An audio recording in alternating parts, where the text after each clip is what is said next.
స్వాగతం. ఈరోజు మనం ఒక ఆమ్, చాలా శక్తివంతమైన తెలుగు కథ గురించి మాట్లాడుకుందాం. నమస్కారం. ఇది వెంకటరావు అనే ఒక తోలు బొమ్మలాట కళాకారుడి కథ. ఆయన బృందం గురించిన కథ. అవును, అంటే ఈ రోజుల్లో అన్నీ మారిపోతున్నాయి కదా. నిజమే. మరి అలాంటి టైంలో ఈ పాత కళలు, ఈ తోలు బొమ్మలాట లాంటివి, వాటి పరిస్థితి ఏంటి? అవి ఎలాంటి కష్టాలు పడుతున్నాయి? ఈ కథలో అదే చూస్తాం మనం. అవును, ముఖ్యంగా టెక్నాలజీ, సమాజంలో వస్తున్న మార్పులు, వాటి వల్ల ఈ సాంప్రదాయ కళలు ఎంత ఇబ్బంది పడుతున్నాయో ఈ కథలో బాగా తెలుస్తుంది. వెంకట్రావు లాంటి వాళ్ల పోరాటం, ఊళ్లల్లో వస్తున్న మార్పులు, వీటిని కొంచెం లోతుగా చూద్దాం. సరే, మొదలు పెడదామా? తప్పకుండా. ఈ కథలో ముఖ్యమైన విషయమేంటంటే వెంకట్రావు బృందం ఒక ఊరికి, అంటే చక్రాలపల్లె అనే ఊరికి 8 ఏళ్ల తర్వాత మళ్ళీ వెళ్తారు. 8 ఏళ్ల తరువాత? అవును. ఒకప్పుడు ఆ ఊరు వాళ్ళని ఎంతో ఆదరించింది. కాని ఇప్పుడు వాళ్ళు వెళ్ళినప్పుడు వాళ్ల పాత జ్ఞాపకాలకి ఇప్పుడున్న నిజమైన పరిస్థితికి అస్సలు పొంతన ఉండదు. ఆ తేడా చాలా పెద్దదనమాట. ఆ తేడానే వాళ్ల ఆశల్ని, నిరాశల్ని చూపిస్తుంది. అవును, ఎందుకంటే వెంకట్రావుకు చక్రాలపల్లె అంటే ఏదో స్వర్గంలా ఉండేది కదా ఒకప్పుడు. నిజమే. 8 ఏళ్ల తర్వాత వెళ్తున్నా ఆ ఊరి జ్ఞాపకాలు చాలా చాలా తీయగా ఉన్నాయి ఆయన మదిలో. ముఖ్యంగా రామగోవిందరెడ్డి గారు.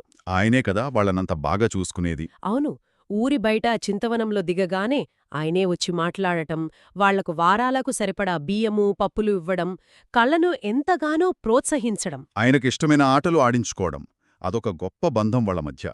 కేవలం ఆదరణే కాదు, ఆ ఊరి అందం కూడా. ఆ విశాలమైన చింతవనం, పచ్చటి పొలాలు, ఆ పక్కనే నల్లమల కొండలు, నీళ్లతో నిండుగా ఉండే ఏరు అన్ని వాళ్ల మనస్సులో ఉండిపోయాయి. ఆ జ్ఞాపకాలే మళ్లీ వాళ్ళనక్కడికి తీసుకువెళ్లాయి. కాని వెళ్ళాక చూసింది వేరు కదా. అవునవును. అసలు ఊరు దగ్గర పడుతుండగానే మొదటి షాక్. ఆ ఏరు ఏమైంది? పూర్తిగా ఎండిపోయింది. ఇసుకంతా లారీలతో ఎప్పుడో తీసుకెళ్లిపోయారట. ప్రాణం లేనట్టుంది. అయ్యో, ఇది కేవలం పర్యావరణ మార్పు కాదేమో. బహుశా ఆ ఊరికి, కళాకారులకి మధ్య ఉండే ఆ బంధం కూడా ఇలాగే బలహీనపడిందనడానికి సూచనేమో. సరిగ్గా చెప్పారు. ఊళ్ళోకి అడుగుపెట్టగానే ఇంకో పెద్ద దెబ్బ. ఏంటది? వాళ్ళెప్పుడూ బస చేసే ఆ చింతవనం, 3 ఎకరాల వనం అసల్లేదు. లేకపోవడమేంటి? మొత్తం నరికేశారు. ఆ స్థానంలో పెద్ద కలపకోత మిషన్ సౌండ్. రామగోవిందరెడ్డి కొడుకు చిన్నారెడ్డి ఆ పని చేయించాడట, వ్యాపారం కోసం. రామగోవిందరెడ్డి కొడుకా? మరి రామగోవిందరెడ్డి గారు? అదే అసలు విషయం. ఆయన 4 ఏళ్ల క్రితమే చనిపోయారట. ఈ వార్త వినగానే వెంకట్రావు కుప్పకూలిపోయాడు. అంటే ఆశ్రయం పోయింది, ఆదరించే మనీషి లేడు. ఎంత బాధపడి ఉంటారు. అవును. ఆయన శిష్యుడు విశ్వరూప్ అంటాడుతదా, చూశావా వెంకోజీ, చక్రాలపల్లె అని కలలుకంటూ వచ్చాం, ఇక్కడ తలదాచుకోవడానికి నీడగూడా లేకుండా పోయింది అని. ఆ మాటల్లోనే తెలుస్తోంది వాళ్ల బాధ. ఇక్కడ వెంకోజీ అని పిలవడం కూడా ఏదో కథ గుర్తొస్తోంది. అవును, వెంకట్రావు ఇట్రావు విశ్వరూపకు చెప్పిన కథాది. సురభీ నాటక సమాజ వ్యవస్థాపకుడు గోవిందరావు కథ. ఆయన్ని పెంచిన చెన్నమ్మ కొడుకు వెంకోజీ. ఆ పేరుతోనే గురువుని పిలుస్తాడు విశ్వరూప. ఈ మార్పులు కేవలం భౌతికమైనవి కాదు కదా. ఆ వనం పోవడం, పోషకుడు లేకపోవడం, ఇవన్నీ ఊర్లో విలువలు ఎలా మారిపోయాయో చూపిస్తున్నాయి. ఖచ్చితంగా. డబ్బే ప్రధానమైపోయింది, మనుషుల కంటే, ప్రకృతి కంటే. ఇన్ని దెబ్బలు తగిలిన వెంకటరావు ఆయన పట్టుదల చూడాలి. ఏమైనా సరే ఇక్కడే ఉండాలి, ఆటాడాలి అని ఫిక్స్ అయ్యాడు. అవును, పాత సత్రంలోకి మారారు. ఆ రాత్రి ఆట వేయాలని నిర్ణయించుకున్నారు. కాని ఊరి వాతావరణం అది పూర్తిగా మారిపోయింది. 8 ఏళ్ల క్రితం కరెంటు కూడా సరిగా లేదట కదా అక్కడ. అవును, ఇప్పుడు చూస్తే వీధుల నిండా కేబుల్ టీవీ వైర్లు, టెలిఫోన్ వైర్లు, ఇంటింటి మీద డిష్ యాంటెనాలు. వెంకట్రావుకి అవి కళని బంధించే బోనుల్లా కనిపించాయి. ఆ టెక్నాలజీతో పాటు సమాజంలో కూడా మార్పులొచ్చాయా? అవే ఇంకా దారుణం. కుల సంఘాలు, పార్టీలు, వాటి ప్రభావం బాగా పెరిగిపోయింది. మా వీధిలోనే ఫస్ట్ ఆట వెయ్యాలి, మా కులం వాళ్లకే వెయ్యాలి అని గొడవలు. అయ్యో, ఒకప్పుడు ఊరంతా కలిసి చూసే కళ ఇప్పుడిలా కులాల మధ్య నలిగిపోతోందా? అదే జరిగింది. దానికి తోడు ఈ కుర్రాళ్ల కవర్తన. యువతన? వాళ్లేం చేశారు?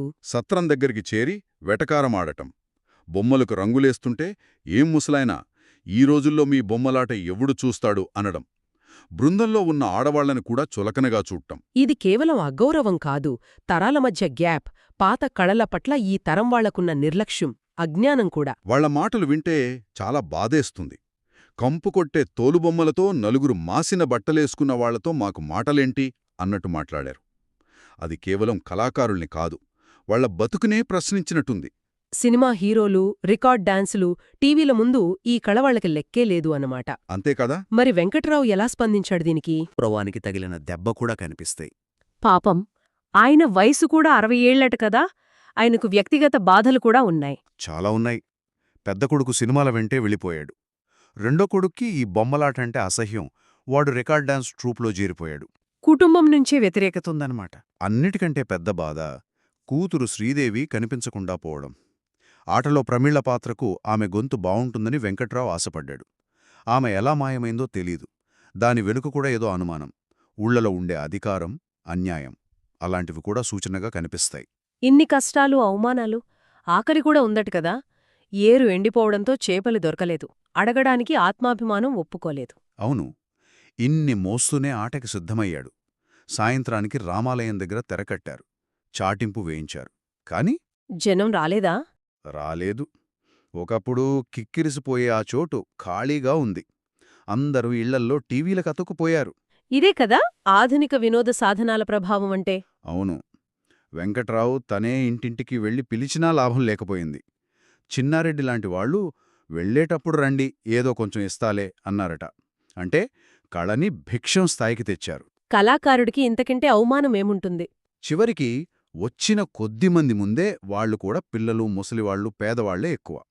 వెంకట్రావు లంకాదహనం ఆట ఆడాలని నిర్ణయించుకున్నాడు. లంకాదహనం, తోలుబొమ్మలాటలో అది చాలా ముఖ్యమైన ఘట్టం కదా, ఉత్కంఠగా ఉంటుంది. అవును, బహుశా తనలో ఉన్న ఆవేశాన్ని, ఆవేదనను ఆ ఘట్టం ద్వారా చూపించాలనుకున్నాడేమో. ఆట మొదలైంది. మామూలుగా ఉండే హాస్యపాత్రాలు కూడా రాలేదట ఈసారి. రాలేదు. జుట్టు పోలిగాడు, బంగారక్కలాంటి వాళ్లు లేరు. ఆట చాలా గంభీరంగా సాగింది. వెంకట్రావు ఆయన ఆంజనేయుడు పాత్రలో పూర్తిగా లీనమైపోయాడు. ఆయన గొంతు, పాట, వాయిద్యాలు ఆ కొద్దిమందిని కట్టిపడేశాయి. ఆట పతాక స్థాయికి చేరినప్పుడు అప్పుడే ఆ ఘోరం జరిగిందా? అవును, ఆంజనేయుడు లంకానగర దహనానికి ఉద్యుక్తుడైనాడు అని పాడుతూ ఒక చేత్తో బొమ్మను ఆడుస్తూనే ఇంకో చేతికి కిరోసిన్ పూసుకుని నిప్పంటించుకున్నాడు. దేవుడా, నిజంగానా? నమ్మలేని నిజం. అది ప్రమాదం కాదు, ఆయనకు కావాలని చేసుకున్నాడు. ఎందుకు? తన కళకి జరుగుతున్న అవమానానికి, సమాజం పట్టించుకోకపోవడానికి. ఇదే ఆయన చివరి నిరసన. మంటలో అంటుకుంటున్నా సరే, తోటి కళాకారులని కిందకు తోసేసి ఆటలో జీవిస్తున్నాను, ఆటకు ప్రాణం పోస్తున్నాను అని అరుస్తూ పాట ఆపలేదట.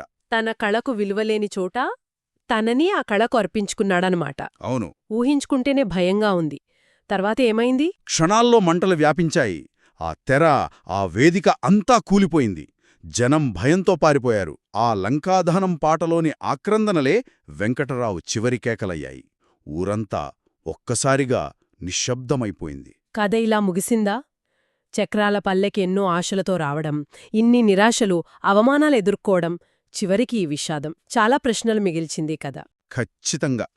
ఇది ప్రధానంగా తోలుబొమ్మలాటలాంటి సాంప్రదాయ కళలు బతకటానికి ఎంత పోరాడుతున్నాయో చూపిస్తుంది. ఒక కళాకారుడికి తన కళ మీదుండే పిచ్చి ప్రేమ, అది ఒక్కోసారి తనకే ఎలా చేస్తుందో కూడా చూపిస్తుంది. ఆదరణ లేకపోవటం, కొత్త వినోదాల పోటీ, పర్యావరణం నాశనమవ్వడం, సమాజంలో విలువలు పోవడం అన్నీ కలిసి ఒక కళని, ఒక కళాకారుడి జీవితాన్ని ఎలా నాశనం చేశాయో కళ్లకు కట్టినట్టు ఉంది. వెంకట్రావు చివరి చర్య బహుశా తన కళకి విలువివ్వని ఈ ప్రపంచానికి దాని ప్రాముఖ్యతని ఇంతకంటే ఘోరంగా చెప్పలేడేమో. ఆ సంఘటన తర్వాత ఊళ్ళో టీవీల సౌండ్ కూడా ఆగిపోయి నిశ్శబ్దంగా మారిపోయిందట. అదెందుకంటారు? అదొక ముఖ్యమైన సంకేతం. ఆ రాత్రి జరిగిన నష్టానికి, తమ నిర్లక్ష్యానికి గ్రామస్తుల్లో కలిగిన ఒక అపరాధ భావన కావచ్చు.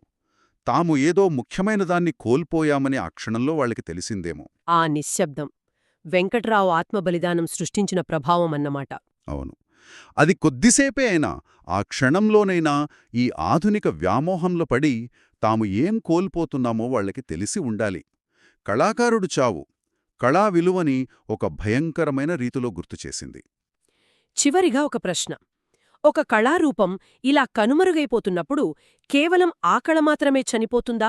లేక మన సంస్కృతిలో, మనలో ఉన్న మానవత్వంలో ఒక భాగం కూడా దానితో పాటే పోతుందా?